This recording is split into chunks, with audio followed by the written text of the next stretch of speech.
Hello everybody, I'm Silleaf. This will be the one-shot entitled Red Stained Carpet by Red Lemonade on AO3. Summary. He'd been so good. What changed? Or, hurt Izuku witnesses a traumatic event that resulted in his mother's and father's death. Aizawa is there to pick up the pieces. His vision blurs, darkening around the edges as he stares down at his trembling hands. Red. There's red. A thick, sticky substance that he just can't seem to get off.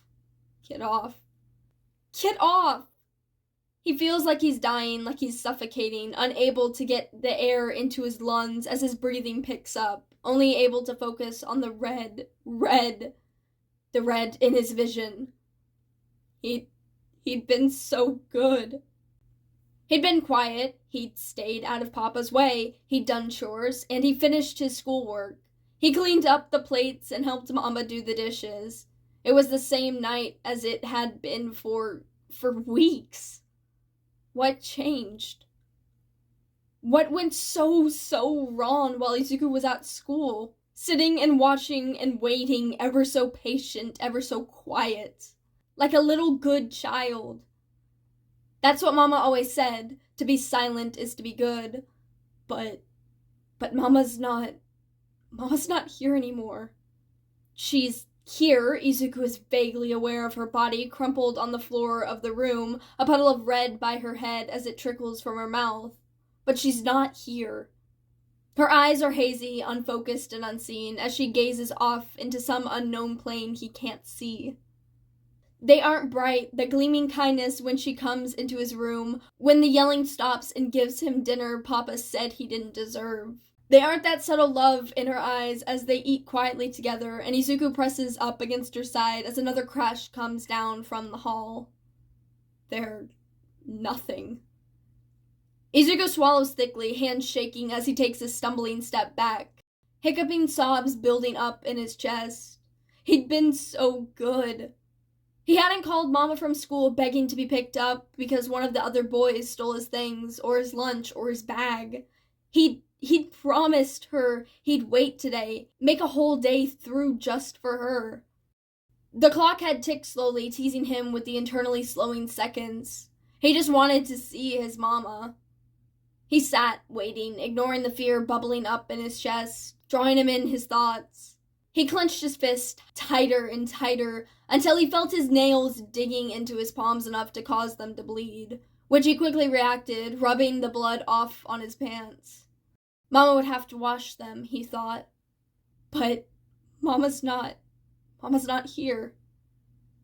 It had been like an explosion to his senses. He went from nothing, numbness covering him in a warm, foggy blanket, to everything. He was too alert, heart beating too fast, too loud, too everything.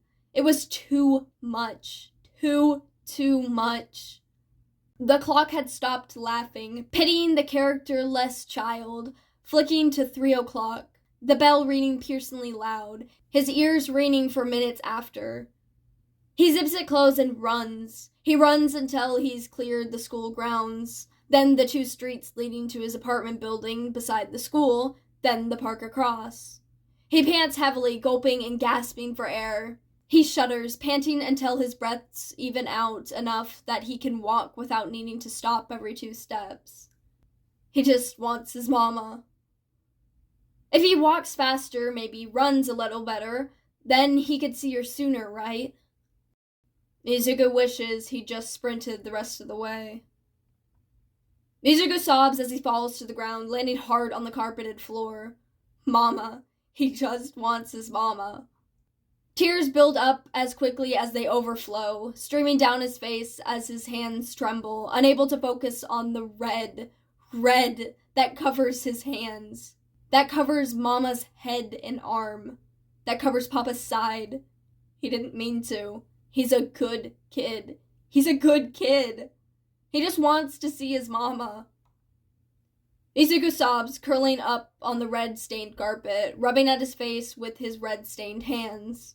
He trembles, covering his face as warm, rough hands wrap gently round his form, pulling Izuku's smaller body close. His breath hitches as he blinks, enveloped in the loving hold as the stranger gently holds Izuku close. He trembles, breath hitching before he wails, ugly sobs releasing from his trembling form as he grips the stranger's black shirt, desperately holding on, hoping this is real.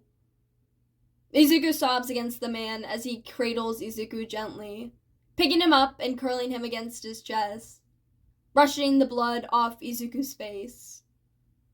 "Shh, it's okay," the man murmurs, voice soft and kind as he looks down at Izuku. Just like Mama's was. It makes Izuku cry harder. Mama's hurt. I know, kiddo. It's okay. Shh, it's okay. Izuku hiccups, curling against the man's chest as he sobs. His hands tighten on the black fabric, his tears staining the black clothing with damp spots. It's okay. I'm here. I've got you. And pressed against the man's chest, a warm hold around him. Izuku can't help but relax, his shoulders trembling as he curls against the older man. My name is Eraserhead. Izuku giggles wetly, looking up at the man. Eraserhead, he said. That's a silly name. Izuku stifles his laugh as the man sighs dramatically, shaking his head as he adjusts Izuku in his arms, letting the kid lean against his chest. Well, what's your name, since mine's so silly? Izuku smiles, green as sparkling, as he looks up to Eraserhead. My name's Izuku. Mama said my name is special because she chose it herself. Eraserhead hums in agreement, walking out with Izuku in his arms as people in blue rush past them. But Izuku is too busy playing with the weird scarf the man has. I bet. Izuku is a better name than Eraserhead, I'll admit it. Eraser smiles down at Izuku, and Izuku smiles back. I knew it! Eraser ruffles his hair, nodding in agreement. You did. Good job, kiddo. You're very smart, aren't you? Izuku beams up at him, nodding. Mm-hmm. Mama says I am. I always get good grades on my work. Did you know?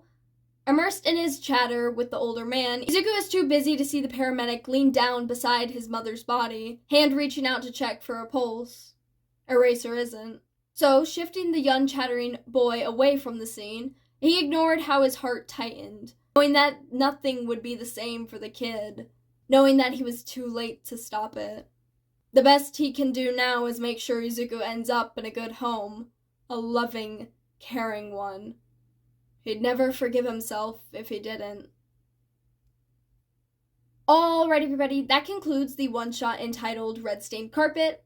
Please make sure to join the Discord if you haven't already. If you would like to get updates easier, get connected with people within the fanfiction community, make requests for a podfic, and more. The link to the server will be in the description. Now I hope you enjoyed, and thank you for listening.